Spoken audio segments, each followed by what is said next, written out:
Jai Gurudev tout le monde. Jai Bhavani. Enfin,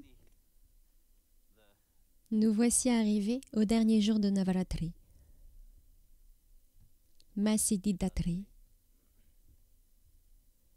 Et comme chaque dernier jour de Navaratri, nous vénérons Ma sous la forme de 9 petites filles. On nous demande souvent pourquoi nous faisons cela. En réalité, il s'agit d'une tradition très ancienne liée à un dévot appelé Sridhar Pandit. Vous avez entendu parler de lui? Non. Sridhar Pandit était un grand bhakta de Vaishno Devi. En fait, le sanctuaire de Vaishno Devi existe grâce au bhakta Sridhar. C'est à lui que Ma Bhagavati a donné son darshan. Et l'histoire raconte que la seule chose qui comptait dans sa vie était d'obtenir la grâce de Ma Bhagavati, rien d'autre. Il ne voulait rien d'autre. Ce n'est pas que sa vie était glamour, ce n'est pas que sa vie était joyeuse et qu'il avait tout. Non. Depuis son plus jeune âge, il a toujours dû faire beaucoup d'efforts pour obtenir quelque chose. Mais sa foi en Ma Bhagavati, car Ma Bhagavati lui est apparue une fois dans ses rêves, elle lui a dit « Tu es mon cher Bhakta, tu es très proche de moi. Que désires-tu » Il a répondu « Je ne désire rien. » C'est là la véritable nature d'un vrai Bhakta. Un vrai dévot ne demande rien. Il ne demande même pas la grâce de Dieu. Mais Sridhar n'avait qu'un seul désir, avoir le darshan de Ma Bhagavati. Mais avoir le darshan de Ma Bhagavati, ce n'est pas une chose facile. Avoir le darshan de Bhagavan, ce n'est pas facile. Parce que nous percevons toutes les illusions de notre mental et nous fantasmons dessus. On dit « Oui, je vois ceci, je vois cela. » Vous savez, très souvent, les gens ont ce genre d'illusions dans leur mental. Des gens qui ne sont pas ancrés. Ce qui est très courant sur le chemin spirituel. Ils pensent qu'ils sont tellement avancés dans leur spiritualité. Mais non, un bhakta est le plus humble de tous. Un bhakta a de l'amour dans son cœur. Et grâce à cet amour dans son cœur, il y a une qualité qui se manifeste. L'amour n'est pas une qualité qui vous fait voler. L'amour est une qualité qui vous ancre. Et plus vous allez en profondeur dans l'amour, plus vous commencez à vous enraciner. C'est là la nature de l'amour. Il vous enracine. Il ne vous fait pas voler. Mais quand vous regardez, souvent, les personnes spirituelles volent. Ça, c'est l'ego. L'ego, la nature de l'ego vous fait penser que vous êtes spécial, que vous êtes plus important que n'importe qui d'autre, que vous savez mieux que n'importe qui.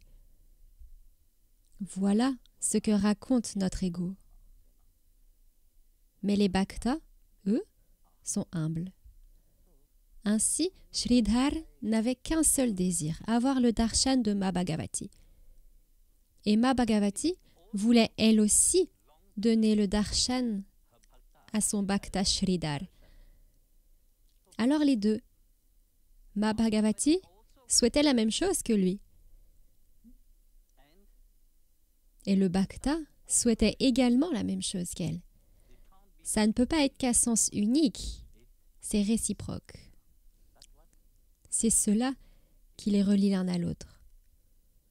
Le cœur du bhakta Sridhar brûlait donc de ce désir ardent et de cette envie d'avoir le darshan de Bhagavan, de Ma Bhagavati. Et le cœur de Ma Bhagavati brûlait également de donner le darshan à mon cher Bhakta Sridhar. Mais, il y a un gros mais, tant que Sridhar n'est pas prêt, Ma Bhagavati ne peut pas, elle n'est pas prête non plus. Son cœur brûle. Oui, je veux donner le darshan à mon Bhakta, mais il n'est pas prêt. Comment le préparer? Ma Bhagavati a demandé à Hanumanji, va aider Sridhar. Prépare-le. Tout comme le Sadguru est entré dans votre vie pour vous préparer à recevoir Bhagavan. Vous ne pouvez pas simplement le recevoir comme ça. Vous ne pouvez pas simplement obtenir sa grâce comme ça. C'est là le rôle du Sadguru. Il vient et il vous prépare à recevoir la grâce de Bhagavan. Hanumanji est donc venu aider Sridhar.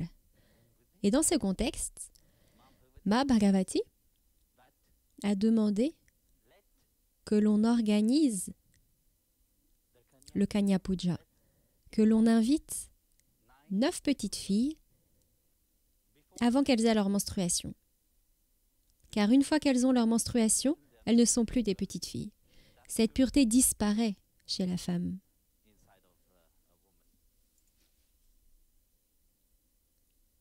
Vénérons donc cette pureté sous la forme de la petite fille. Ma Bhagavati a dit « Je vais me manifester, appelez-les ». La femme de Sridhar est donc allée inviter 9 petites filles. Et les petites filles ont demandé « Mais comment on saura où aller ?» Et elle a répondu « Vous savez, notre maison sera décorée. Il y aura une guirlande de fleurs devant la maison. Venez là. » Et les petites filles ont dit « D'accord, très bien. » Pendant ce temps, l'oncle de Sridhar, qui était très jaloux, vous voyez, quand vous faites de bonnes actions, il y a toujours des gens jaloux. Ils ne supportent pas de vous voir heureux. Vous avez vu ça dans votre propre vie. Quand vous êtes heureux, les gens ne supportent pas de vous voir heureux. À cause de leur misère, ils doivent la projeter tout autour d'eux. L'oncle de Sridhar était donc pareil. Il ne supportait pas de voir son neveu faire quelque chose de bien. Alors qu'a-t-il fait? Quand ils ont eu fini les préparations et qu'ils cuisinaient le prasad, attendant que les 9 petites filles arrivent, l'oncle est allé chercher la guirlande et l'a mise sur sa maison. Il se disait, mais pourquoi aurait-il cette grâce? Moi, je veux la grâce de Ma Bhagavati parce que je veux devenir très riche. Il était très, avare. Non, pas avare. Non. Cupide. Radin. Oui. Il a donc dit, les 9 petites filles viendront chez moi. J'aurai la grâce et je demanderai tout ce que je veux. Il a donc mis la guirlande et les 9 petites filles étaient en chemin. Et quand elles sont arrivées, elles se sont mises à chercher la maison. Elles ont vu la guirlande là, elles sont entrées chez l'oncle. Vous voyez, dans la tradition hindoue, il y a Titi, ce qui signifie qu'il y a un temps pour chaque chose. Une fois que vous avez dépassé le moment, ce punya, le mérite que vous êtes sur le point d'obtenir, vous n'obtenez plus le même mérite. Donc, selon ce principe, Sridhar devait le faire à un certain moment. Et il avait tout préparé, il attendait que les petites filles viennent, mais les 9 petites filles ne sont jamais venues, elles sont allées chez l'oncle. Et c'est l'oncle qui a fait la prière et tout ce qu'il fallait. Mais son cœur à lui était rempli de cupidité. Il faisait la prière, mais son cœur était toujours envieux envers son neveu. Cet acte n'était pas animé par l'amour. Alors Sridhar attendait, personne ne venait. Et l'oncle était très heureux, il se disait « Ah, maintenant le moment est passé, le moment propice est passé, alors je vais nourrir les petites filles et j'obtiendrai tout le punya. » Mais Ma Bhagavati ne voulait pas voir cela. Ma Bhagavati a donc appelé les 9 déesses, les 9 sœurs. Et elles sont toutes venues, sous la forme de 9 petites filles. Elles sont allées chez Sridhar Pandit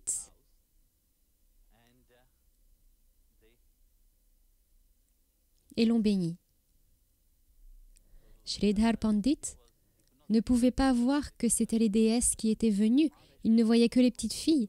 Mais lorsqu'il a lavé les pieds de Mahavishnu Devi, il a ressenti au fond de son cœur un sentiment profond. C'était un sentiment de béatitude, de bonheur suprême à l'intérieur de lui. Quand il a touché les pieds de la mère, il a dit « Il y a quelque chose de différent en elle. »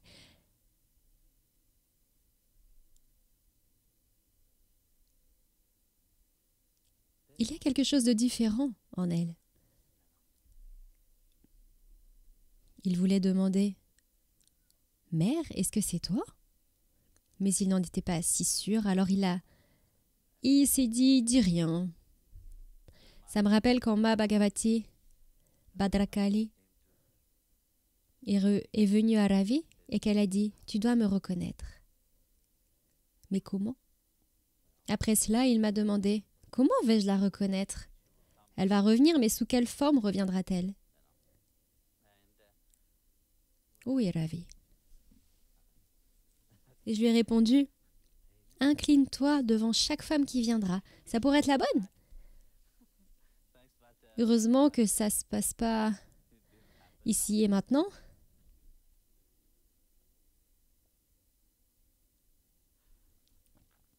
Ainsi, Ma Bhagavati est venue sous l'apparence de 9 filles. Puis Ma Bhagavati a regardé Hanumanji et lui a dit « Viens aussi ». C'est pour ça qu'il y a un petit garçon. Mais quand on fait la Kanya Puja, on la fait qu'aux petites filles. Par contre, lorsqu'on prie intérieurement pour Devi, vous priez pour les 9 Devis et pour Hanumanji. Voilà, en bref, l'histoire liée à la prière que nous allons faire. Nous invoquons les 9 déesses qui sont présentes. Nous prions Ma Siddhidatri. Aujourd'hui, Ma Siddhidatri, c'est Ma Bhagavati sous cet aspect. Siddhi signifie le pouvoir. Nous célébrons également Ma Sarasvati aujourd'hui. Le culte est rendu à Ma Bhagavati, Siddhidatri, en tant que Ma Sarasvati. La connaissance étant la plus grande de tout, il s'agit donc du pouvoir, du réel pouvoir. Si vous avez tout mais que vous n'avez pas la connaissance, alors votre vie est inutile. Si vous suivez la voie spirituelle mais que vous n'avez pas la connaissance du chemin que vous suivez, alors c'est inutile. C'est pourquoi, ces dernières années, j'ai beaucoup insisté sur la connaissance que les dévots devraient avoir. Les encourager. Mais bien sûr, vous voyez, vous pouvez continuer à rappeler et à rappeler. Quand je demande à Swami Akash, combien de personnes sont vraiment intéressées par toutes les connaissances que nous transmettons? Pas beaucoup de gens en fait. Mais c'est quelque chose qui est indispensable aujourd'hui. Et c'est cela que représente Ma Bhagavati Siddhidatri, cet aspect de la connaissance. Bhagavan vous a appelé sur le chemin spirituel. Ce n'est pas le fruit du hasard, mais vous devez avoir cette connaissance de pourquoi vous êtes sur ce chemin spirituel. Quelle en est la raison? Qu'est-ce qui vous a amené ici? Oh oui, Guruji, je le ressens. Mais non! Notre mental nous corrompt. Et si vous suivez votre mental, vous serez corrompu. Et puis la question arrivera, mais la connaissance se trouve aussi dans le mental? Oui, la connaissance polie le mental corrompu. Elle en élimine la corruption. Elle vous fait comprendre, et plus vous comprenez, plus la transformation peut se produire. Moins vous comprenez, moins vous devenez ancré. C'est pourquoi Ma Bhagavati ne représente pas le Siddhi tel que vous l'imaginez. Bien sûr, Ma Bhagavati peut donner le Siddhi pour tout, mais le Siddhi de la connaissance est l'une des choses les plus importantes. Vous pouvez faire les choses bien, être super, mais si vous ne comprenez pas ce qui se cache derrière, sans pouvoir, pouvez-vous faire quoi que ce soit? Non, vous ne pouvez rien faire. Sans force, vous ne pouvez rien faire. Vous savez, nous louons la mer. Ce mot Shakti ne désigne pas seulement une force comme ça. Ce n'est pas seulement une force à l'intérieur de vous. C'est en fait la force qui donne la vie. Et cela, vous devez le comprendre. Imaginez le grand Shankaracharya lui-même ne comprenait pas cela. Au début, Shankaracharya ne vénérait que le Seigneur Shiva. Où qu'il aille, que disait-il? Shivoham, Shivoham, Shivoham. C'est ce qu'il disait. Shivoham, Shivoham, Shivoham.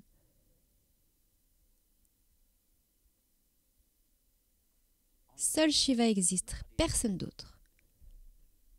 À chaque fois, Ma Bhagavati était là, et à chaque fois qu'il disait cela, Ma Bhagavati, Parvati à Kailash regardait le Seigneur Shiva et riait.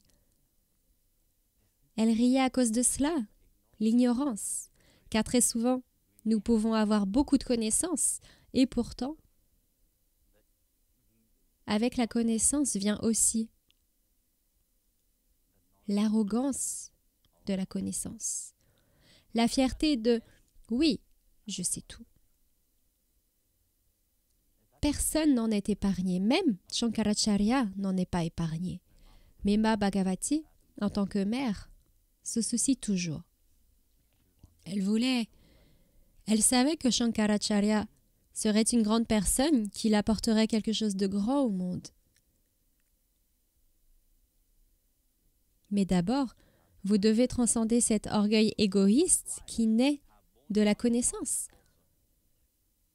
Donc ici, je dis, ayez la connaissance. Mais avec cette connaissance, il y a aussi... Pouvez-vous, s'il vous plaît, rentrer vos pieds? Merci. Si vous ne pouvez pas, vous pouvez vous asseoir sur une chaise. Avec cela vient aussi un danger. L'orgueil de la connaissance. Vous avez vu, vous savez, très souvent, vous savez, j'écoutais quelqu'un qui était là, et ce Prabhu me disait qu'il avait rencontré quelqu'un qui avait énormément de connaissances. Et il a appelé cette personne et lui a dit « Je veux débattre avec vous. Je veux vous prouver que l'hindouisme est faux. » Alors je l'ai regardé et j'ai dit « Ok, il va prouver que sa religion est juste, tu prouveras que la tienne est juste. Et au final, quel sera le résultat? Ton ego sera satisfait, son ego sera satisfait, et ensuite tu suivras ton chemin, il suivra le sien, et puis fini. Qu'auras-tu accompli? Ah oui, tu resteras là en disant « Oh, bravo à moi-même, j'ai gagné, j'ai débattu. » Et c'est là ce que vous voyez dans le monde. Vous voyez que les gens aiment prouver qu'ils ont raison. La fierté de prouver « Oui, je sais mieux que quiconque. » Vous devez connaître votre chemin. Oui, si quelqu'un vient à vous avec un tel état d'esprit et que vous dites « Ah, tout est la volonté de Guruji. » Il vous regardera et dira « Mon Dieu, quel genre de personnes sont-ils? Ils suivent un chemin, mais ils sont tellement stupides et ils savent même rien du tout. » Quand les gens viennent vers vous, vous devez avoir la réponse à leur donner, non? Mais la bhakti vous rend toujours humble. C'est pourquoi une telle connaissance doit vous rendre humble. Et c'est là le pouvoir qui se cache derrière Ma Bhagavati, dans cet aspect de Siddhidhatre. Elle vous donne le pouvoir de rester humble.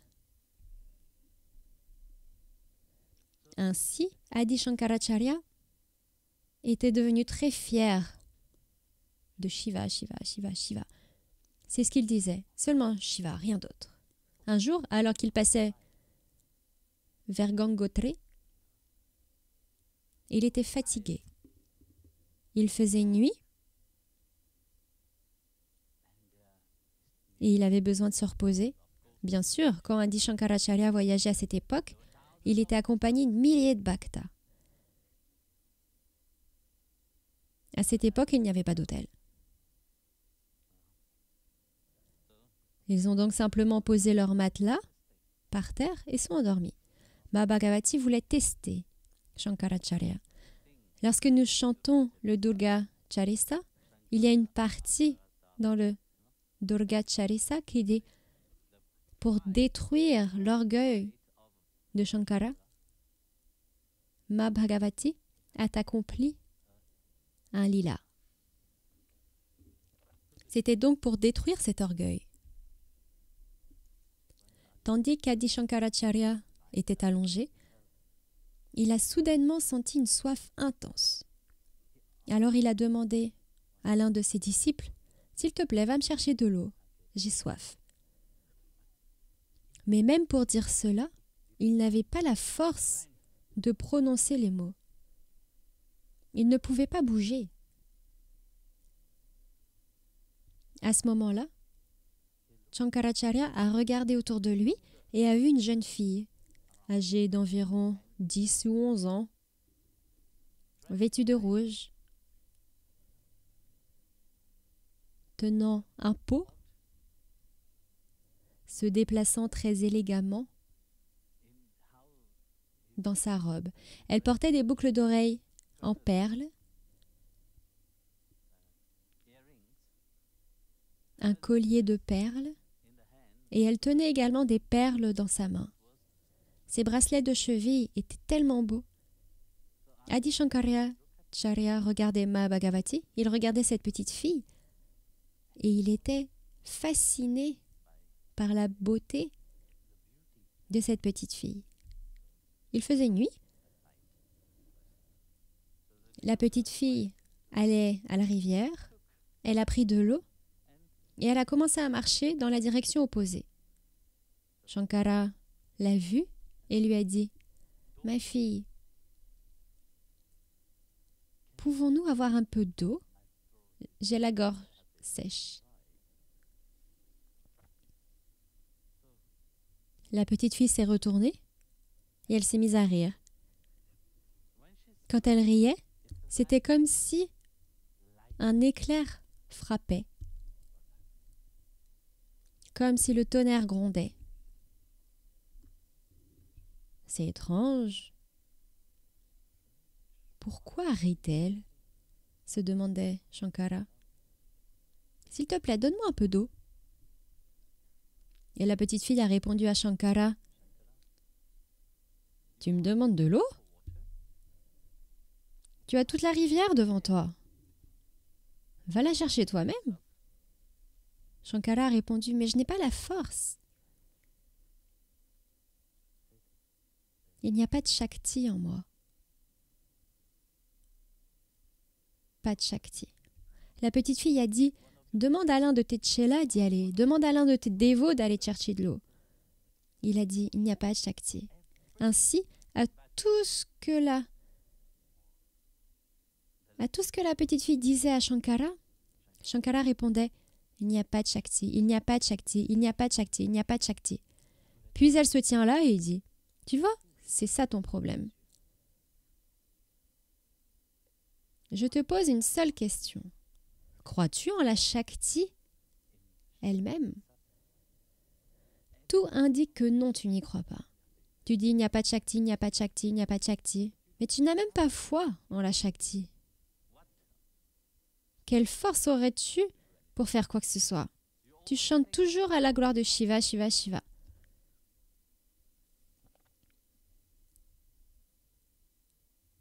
Et puis Shankara a compris à ce moment-là.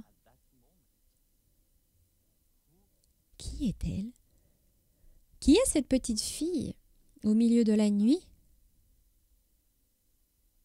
qui marche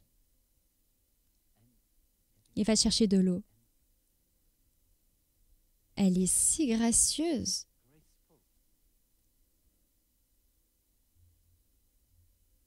À ce moment-là, il a cette réalisation que celle qui se trouve devant lui est Ma Bhagavati elle-même. Avec le peu de force qu'il lui reste, il tombe devant cette petite fille et dit « Ma,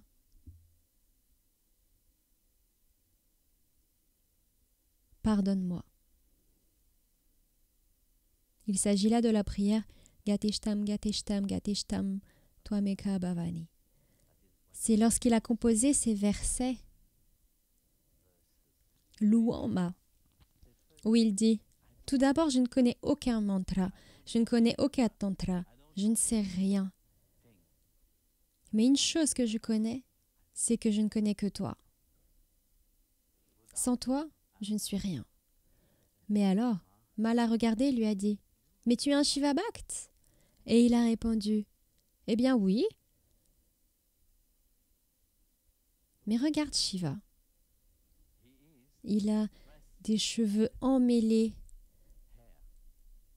Son corps est recouvert des cendres de personnes décédées. Il a l'air vraiment très effrayant. Est-ce que nous allons l'invoquer lui? Et aussi, quand est-ce que les gens ont commencé à vénérer Shiva? Personne n'était prêt à vénérer Shiva auparavant. Ils ont commencé à vénérer Shiva au moment où toi, tu l'as épousé.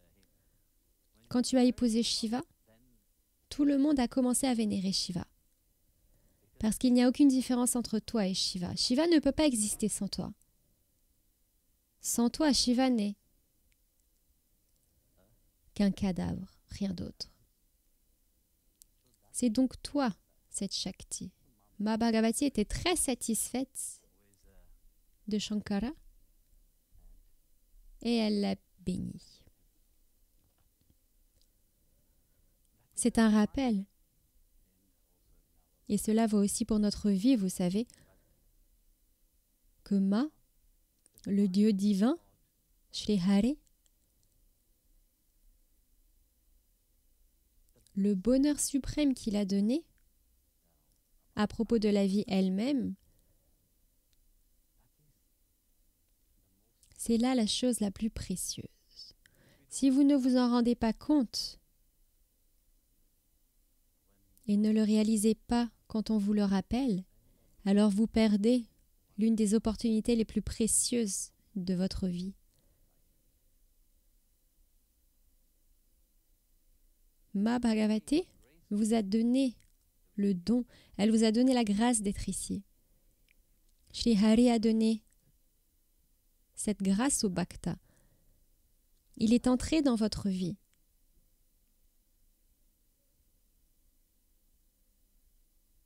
Mais vous devez faire l'effort de vous transformer. Et cet effort n'est pas difficile en fait. C'est comme lorsque vous vous approchez d'un jardin. Qu'est-ce que vous sentez en premier? Disons que vous vous approchez d'un jardin fleuri. L'arôme, non? C'est la première chose que vous sentez. Un parfum dans l'air. Vous n'avez pas encore vu le jardin, mais il y a déjà un arôme dans l'air. C'est l'arôme qui vous indique que ce que vous voulez atteindre est proche. Cette grâce est proche. C'est comme si vous voyagiez près de l'océan. Vous vous dirigez vers l'océan. Que percevez-vous? Vous n'avez pas encore vu l'océan. Vous en êtes encore loin. Mais il y a une chose qui change. C'est l'atmosphère. L'air change. La brise. Et voilà ce dont il s'agit. Vous ressentez la grâce dans votre vie. Même si vous ne l'avez pas vue, la grâce est là. Et c'est là ce que représente Ma Siddhidatre. Cette grâce dans la vie du dévot, dans la vie de ceux qui cherchent profondément et qui sont vraiment conscients. Et c'est là ce que nous célébrons. Nous avons célébré pendant 9 jours la grâce de cette mère cosmique. Dans cette conversation entre Adi Shankar et Ma Bhagavati, Adi Shankar a dit une chose magnifique. Il a dit Mère, je vais te dire quelque chose. L'enfant peut oublier, mais la mère n'oubliera jamais son enfant. C'est ce qu'a dit Shankara à Mahabhagavati. Il a dit, peu importe combien l'enfant peut être terrible, vous savez, quand il est petit, vous lui donnez un jouet et il oubliera sa mère. Il jouera avec son jouet. Et bien sûr, plus tard, il se souviendra, il en aura marre du jouet et il le jettera. Mais le mental de la mère, son esprit, pense toujours à l'enfant, est toujours avec elle. L'enfant grandit, il devient adolescent, bien sûr, il ne veut plus rien avoir avec sa mère, mais sa mère s'en occupe toujours. Ensuite, Adi Shankara a dit à Mahabhagavati, j'ai pu t'oublier, mais toi, tu ne m'as jamais oublié. Et c'est tellement beau,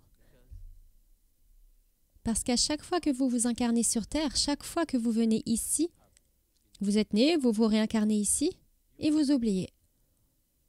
Mais le Sadguru et Bhagavan n'oublient jamais.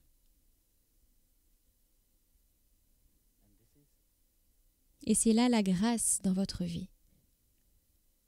Vous êtes tous bénis parce que vous avez reçu cette grâce de Mahabhagavati, de Shri Hari.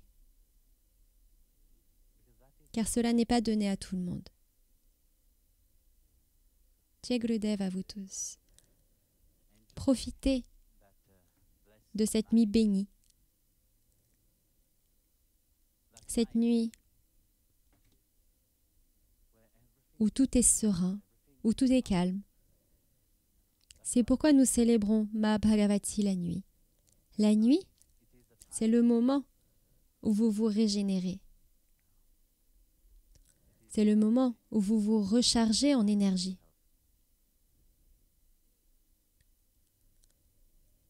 Et lorsque vous êtes avec Bhagavan, lorsque vous êtes sur votre chemin spirituel, que vous faites votre sadhana, la grâce de Ma coule toujours pour vous tous, vers vous tous. Alors, profitez bien. Et demain, nous célébrerons Vijayadashami, qui est lié au Seigneur Rama. Jai Gurudev.